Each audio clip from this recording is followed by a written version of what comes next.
Peneliti teknologi aplikasi masyarakat Rudi Laksmono memperkenalkan teknologi tepat guna pengolahan air payau atau air laut menjadi air tawar yang langsung dapat diminum.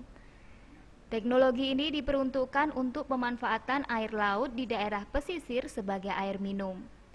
Istimewanya dalam teknologi ini Rudi tidak menggunakan proses kimia, namun hanya mengandalkan kekuatan proses fisika. Dalam penjelasannya, Rudi mengatakan air laut dimasukkan ke dalam tabung filter gerabah. Kemudian dilanjutkan dengan proses filterisasi karbon aktif yang menggunakan kayu bakau. Dipilihnya kayu bakau karena kayu bakau sudah mempunyai membran alami yang dapat menyaring kadar garam. Setelah proses filter karbon aktif kemudian dimasukkan pada membran reserve osmosis.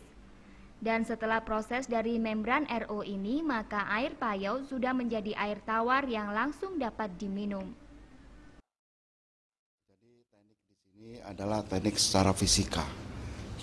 Saya tidak mengadopsi secara kimia.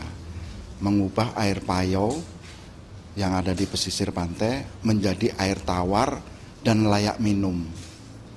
Jadi tahapannya melalui filtrasi menggunakan filter gerabah yang kita modifikasi, yang kedua menggunakan filter karbon aktif yang menggunakan kayu dari kayu bakau. Kenapa dari kayu bakau? Karena kayu bakau ini sudah mempunyai yang namanya natural membran alami yang bisa menyaring air.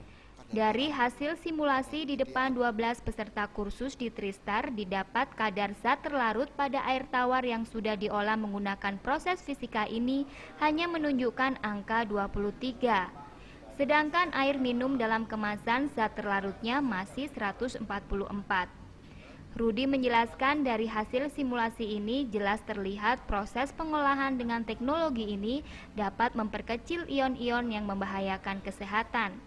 Dan standar air hasil olahan ini sesuai dengan Surat Keputusan Menteri Nomor 907 Tahun 2002. Langsung bisa diminum, tanpa harus direbus. Karena standar kualitas air minum salah satunya adalah yang dinamakan bakteri kuli gitu ya. Nah, bakteri kuli itu sendiri tidak akan lolos daripada membran. Dan konstituen atau zat-zat lainnya sudah dipisahkan di dalam filter tembikar maupun filter karbon aktif.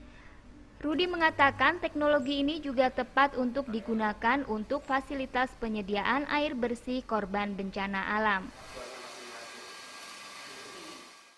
Isrina Haryani, Surya Dewata, Surabaya TV.